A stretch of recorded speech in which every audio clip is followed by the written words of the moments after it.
what inspired you to do this podcast? So whenever I was in high school, well, for one, I am undocumented. I came to the U.S. from Venezuela in 2001, and I've grown up undocumented. And so whenever I was in high school, I didn't have a driver's license, but I was super involved in music, band, musicals, show choir, whatever it was. And so there would be a lot of events that would happen into the evening. And sometimes like my parents wouldn't be able to pick me up. And so I'd have to get rides from friends, and being in high school, it's like everyone else drives. And so what would happen is that like after these events would end at like 10, 11, whatever PM, I'd have a friend drive me home, and we'd have these super long conversations about deep stuff and the universe and everything, the things that every teenage kid wants to talk about but never gets a chance to. And I realized that was the way that I developed my closest relationships with people. And so that sort of deep conversation that happens after everyone's kind of tired, or, you know, at a sleepover, whenever you're like about to fall asleep, but then that's whenever like the real stuff comes out and all the pretense of like trying to save face or whatever goes away. You're finally with your friends and you can talk about like, I actually really feel this way about this thing. And there's a really good open environment that happens with that. And I feel like I've always been bad at small talk. I was a cashier for some time, and I hated small talk. And I couldn't just do small talk. And if people tried, I would either just like shut it down or accidentally like let it veer into like deeper conversation. And it's like, well, all right, well, that'll be $12.74. Go ahead. And so the way that the podcast kind of began is that I started in 2016. And so that kind of model of these deep conversations that I have with good friends kind of became the way I would become good friends with people. And I always felt like the spirituality conversation was always a way of getting to know people on a deeper level. But then also at the time, I grew up Catholic, and I had recently gone through like my falling out of religion, and I was trying to discover what spirituality meant for me at that time. And so the combination of those things is that like I had to define spirituality for myself. I didn't fall out of religion because I was angry at the church. I fell out of religion because I felt like it didn't love enough and I wanted to love more. And so that kind of spirituality, I felt like I didn't get to have a lot of conversations with people about, especially because growing up Catholic, it kind of gets shut down a lot too. And so, and what I've come to find is that even people who are quote unquote super religious or super Christian or whatever it might be, everyone has their own version of what they believe. And that's kind of been one of the bigger things that I've learned through. I mean, this is episode 222. So I've been doing this for a while. And most people stop at like 7 episodes. So hats off. How much time do you spend a week on the show? It depends. So I'm kind of in a phase right now where I'm like asking a bunch of people to be on the podcast because COVID makes it convenient for people to have time to dedicate to really long, deep conversations. It's the time that I spend recording, and then I went to school for music production. So I already am an audio engineer. And so the audio part of it was kind of... I can tell by your room. You got some great equipment and soundproofing stuff. You got a good setup. But the audio part was kind of a given. And so I'm sure for some people that try to start podcasts, it's like, oh crap, like how do I use all this audio equipment and Audacity and making it sound good and getting a recorder and all that stuff. I already kind of knew about that stuff through going to school for it. And so the audio part isn't too bad for me. It probably takes about half the time of the podcast to edit the podcast. But if I do like 2 of them in a row and the sound is the same, then I'll just use the same session and use all the same settings for that because it all sounds the same anyways. And so that actually cuts that time way down. And so I'm trying to be efficient with how much time goes into it. But yeah, for sure. I mean, it's not your main gig, right? You do it on the side. Yeah. And you don't do it for money, obviously. You do it for meeting interesting people and conversations, or do you want it to become a business, or is it a business? I think that, I mean, 4 years you were early, right? You were early to the game. So yeah. Oh, it's funny because that's not the first time that I've heard that I was like early to podcasting. And even at the time that I started, I had been listening to podcasts. I was an avid consumer of podcasts since like 2012. And who are your favorite podcasters? Right now, Making Sense, Sam Harris. Yeah, of course. He's amazing, but he's an atheist. Yeah. Me too. So, and he kind of helped me through that phase of like falling out of religion. And I love Sam Harris's form of spirituality in that it's Did you apply to Sam Harris's, you remember when he posted that job offering to kind of run his, what it was called Waking Up?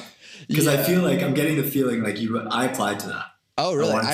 Yeah. I didn't because I was still in school at the time. Okay. Yeah, I just finished my master's last year.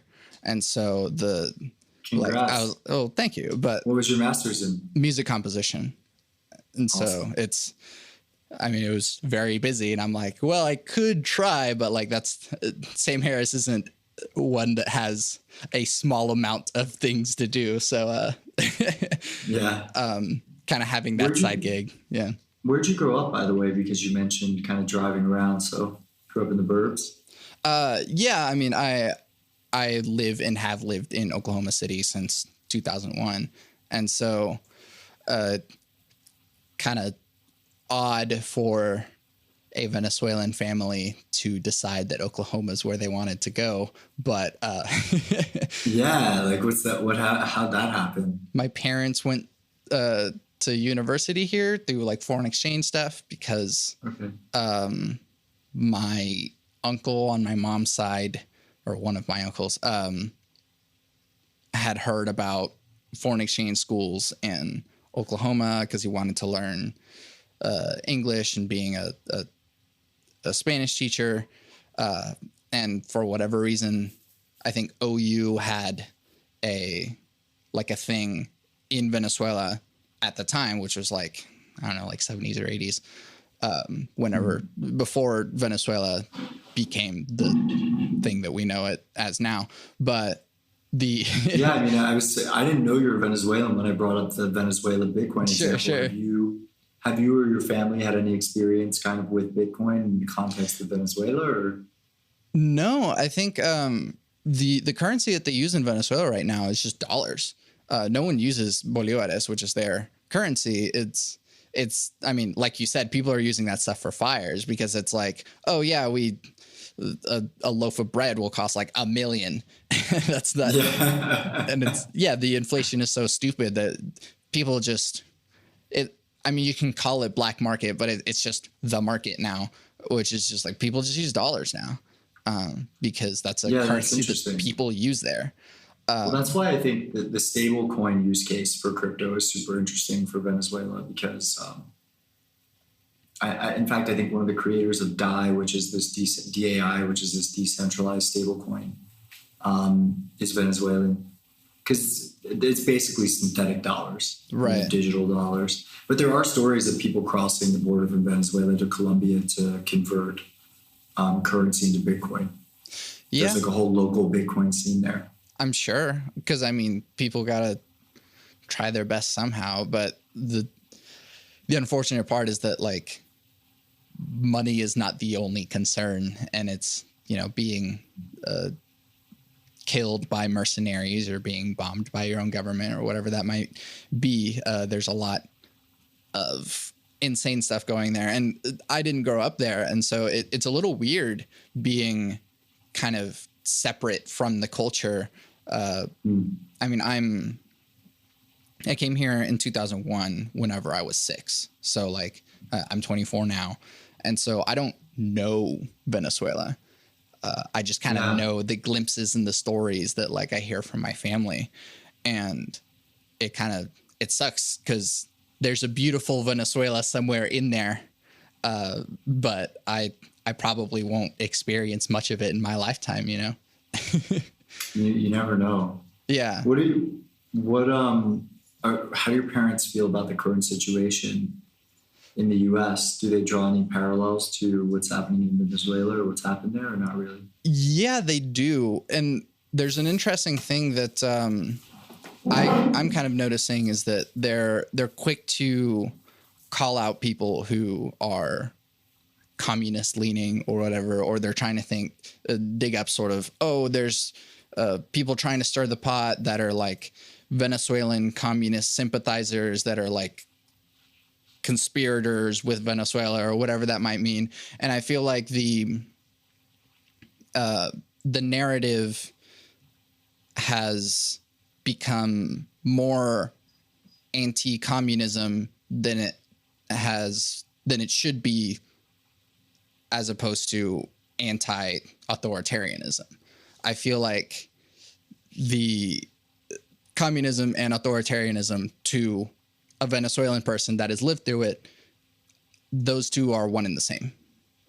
And I mean, we're kind of privileged enough to not live in a authoritarian communist country. And so we're able to kind of make the distinction between the two. But it is kind of difficult whenever the whole rhetoric surrounding the thing is communism.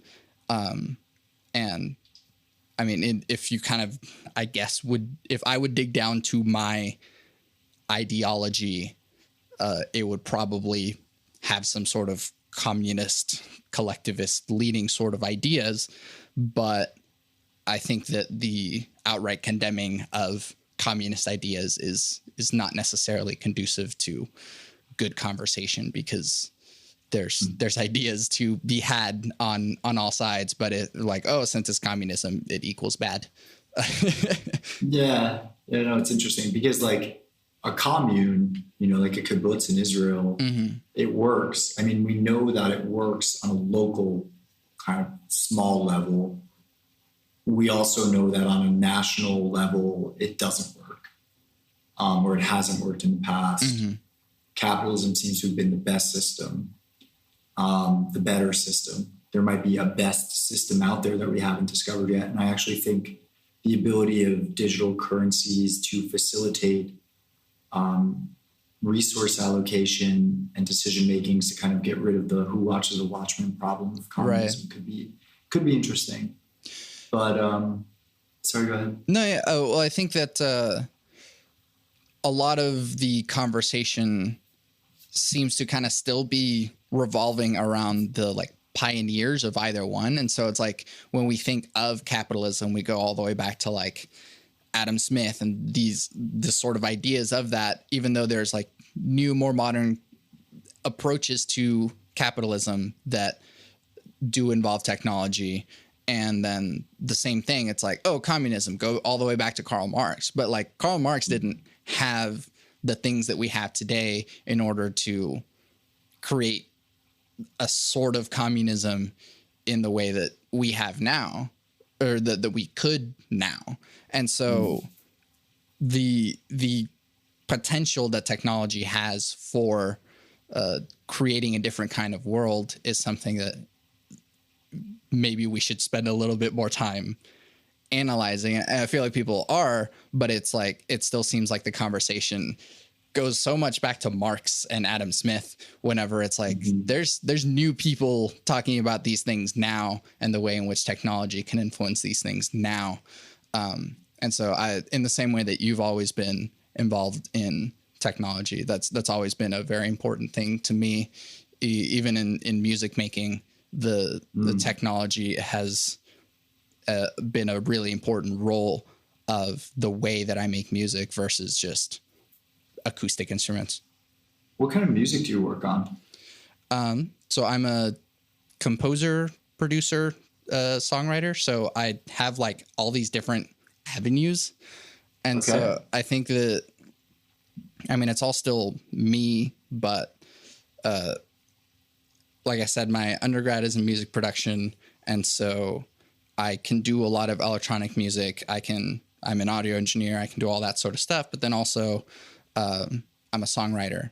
And so I like telling stories through poetry and then writing songs that way. But then I'm also a composer, and my master's degree is in music composition. And so it's like I've done like string quartets and brass quintets and chamber music and stuff like that. And so it seems like, again, kind of going back to the idea of technology, is that we're kind of able to do everything now rather than just sit in one realm, because I feel like any person who knows how to use a computer and has some musical knowledge would be able to download Finale and write a score. But at the same time, they'd be able to get GarageBand and start making music that way. And so it's like, you can be a songwriter, you can be a composer. And I do all things music. So I would love to, like, I've scored some short films and stuff like that, but I'd love to do video games. That's one of my big passions. Cool. What films did you score? Well, they're like short films for like really small things. So a friend of mine, his name is Laurent Marzette. He recently moved to Atlanta, and I've done a couple of his short films. One of them called Impaired, which I think it won an award in like some small film festival. And then I recently was in a creators jam sort of thing where the Creator Society, which I think is mostly based in LA, because of COVID, was, hey, we'll do a jam, and had a team of like 2 artists, a producer, a writer, a composer, and some voice actors. And so that was another fun experience in that. But I mean, being in Oklahoma, really, it's a little bit harder. Yeah. Is music how you make a living right now? Is that your work? Because it sounds like you do a ton. You do the podcast. Right. You're composing a ton of music. You have your masters. Were it so easy, I know that's the classic conundrum of the creator, right? You know, regardless of what you're creating, it's not. Well, the thing is that my main source of income right now is through a school called ACM at UCO, which was started by the manager of the Flaming Lips. And I worked for him, turning the master classes into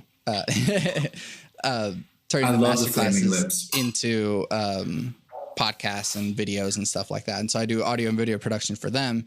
But because of COVID, they the school had to have a budget freeze.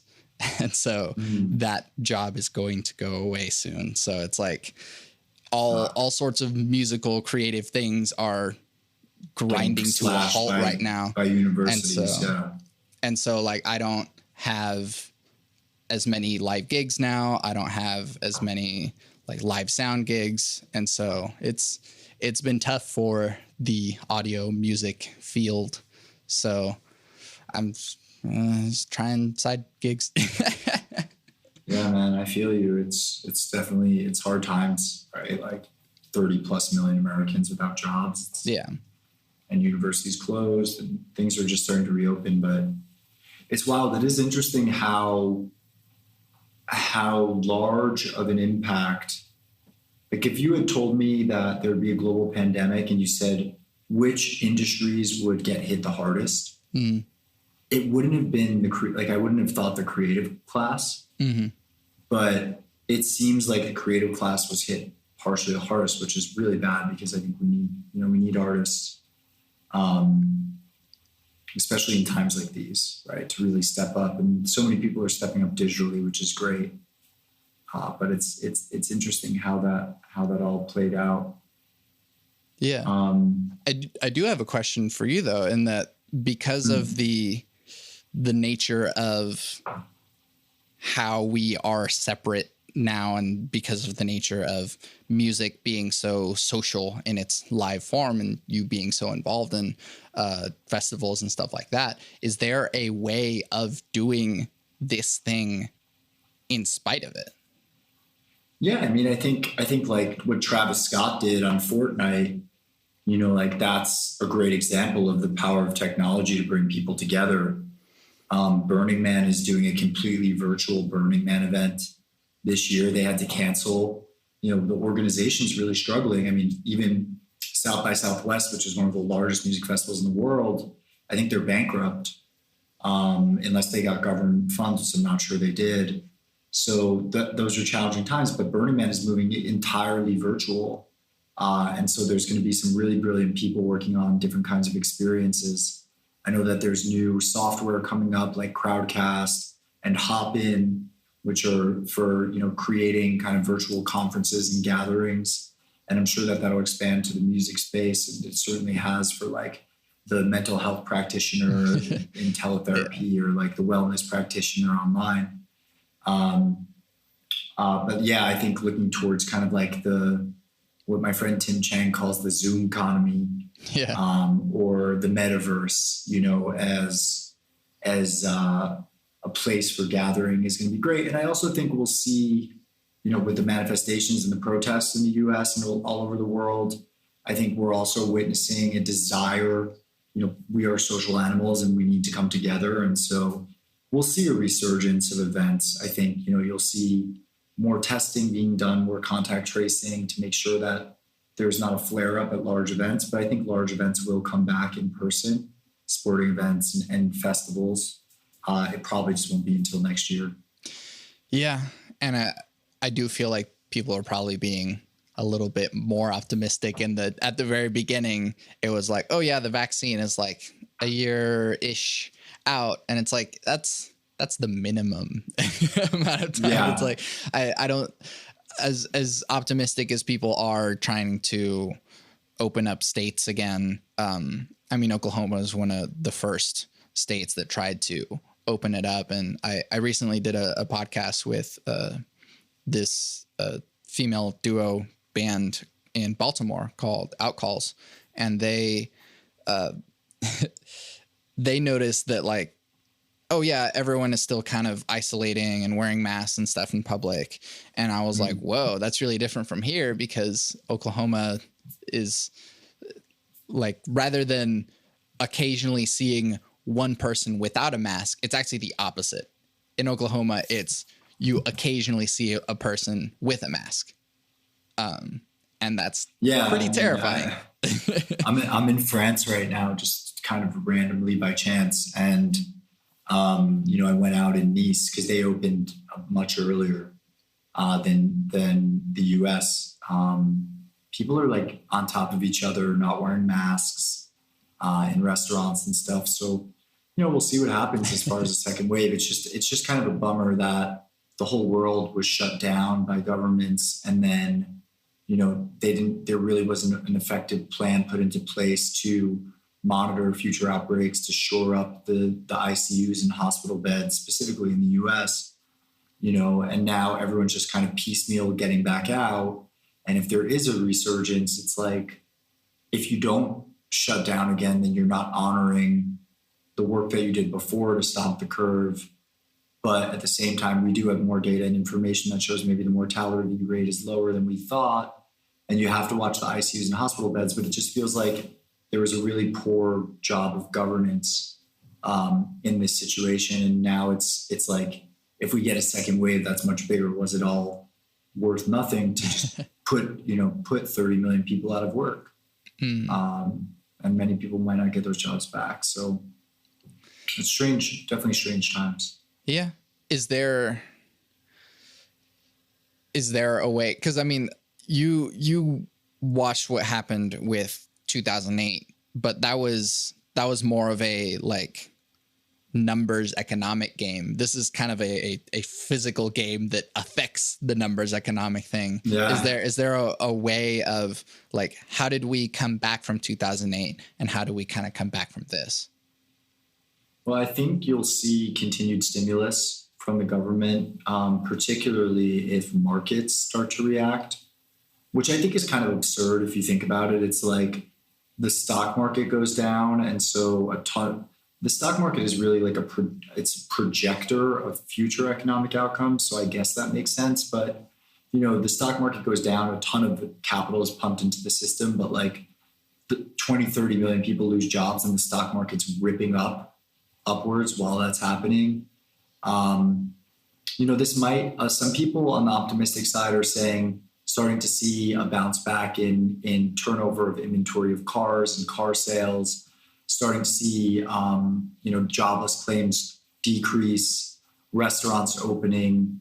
It feels like, we're in the middle of June, stimulus kind of rolls off.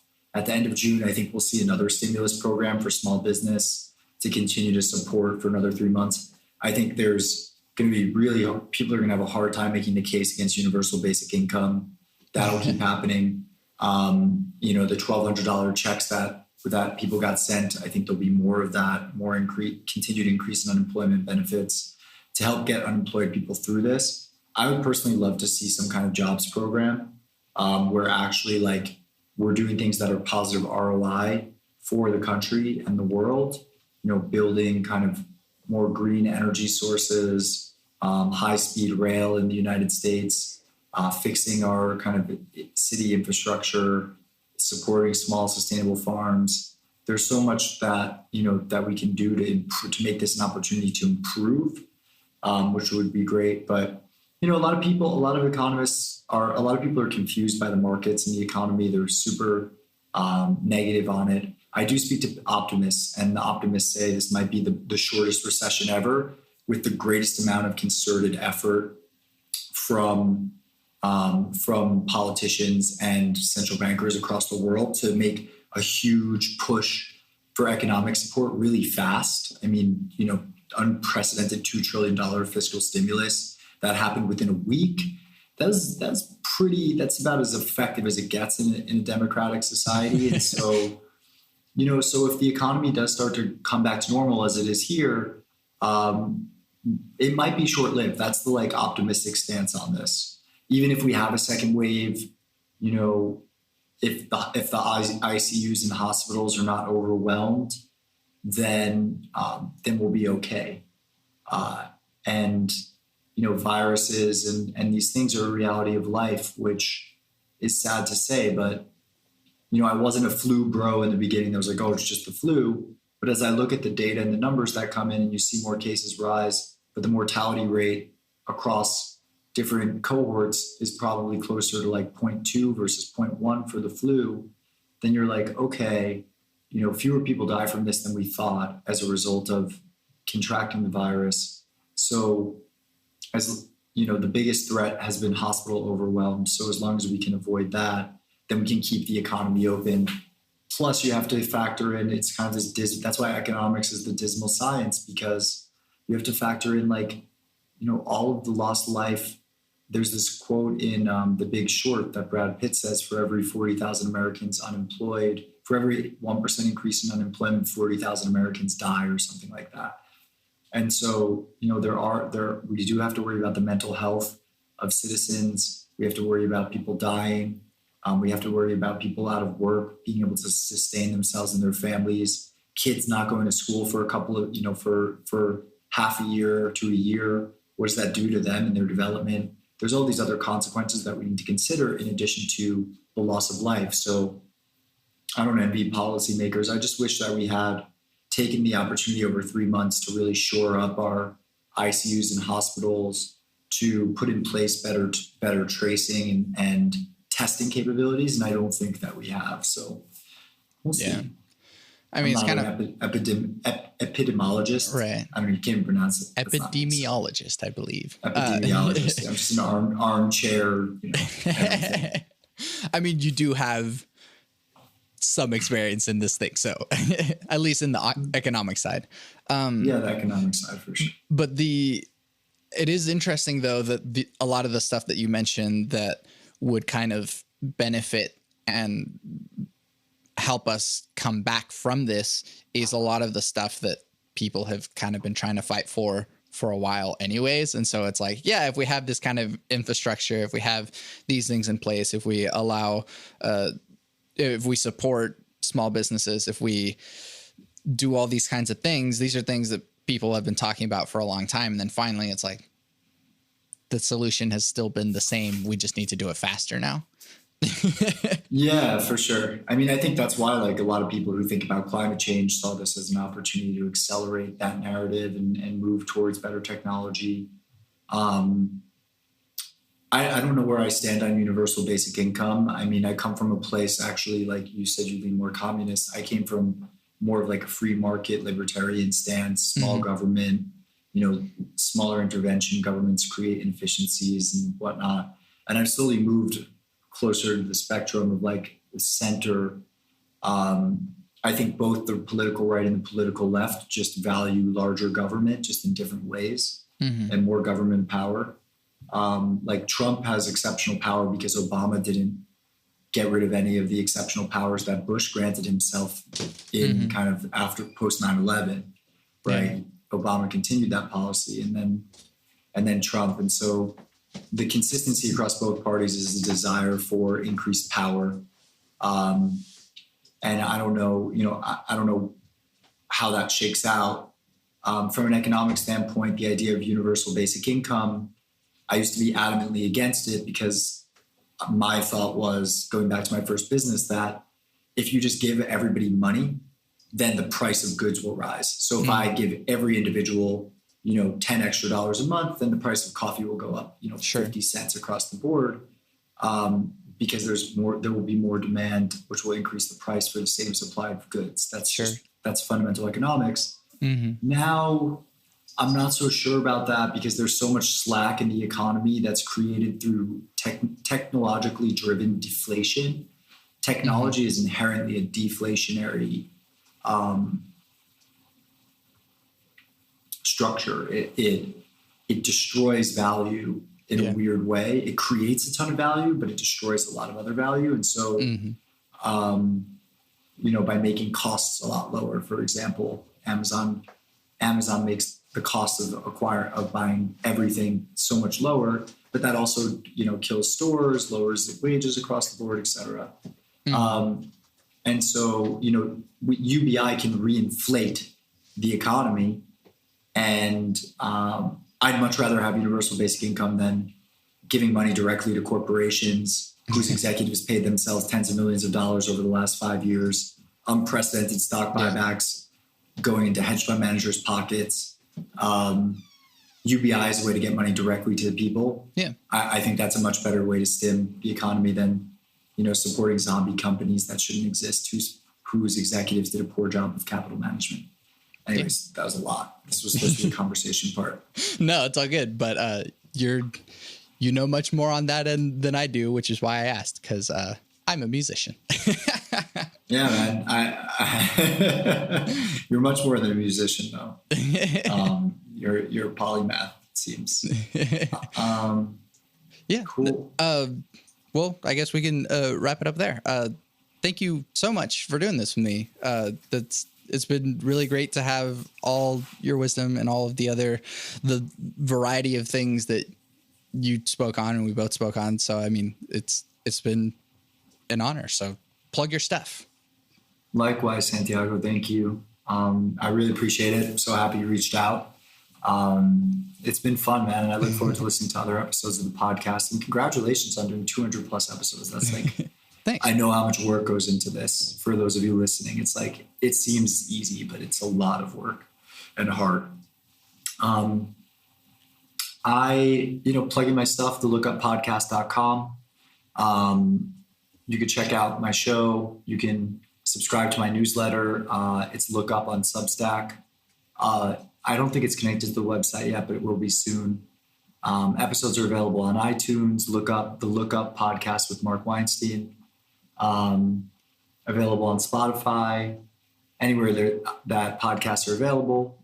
And then the company that's singing to me these days is called Steward, Steward. Steward is a platform to promote regenerative agriculture by helping finance and service small sustainable farmers across the world. And so you can go on the website today and check out the opportunities there. It gives individual investors the opportunity to invest directly into the land. And regenerative farmers actually rebuild the soil.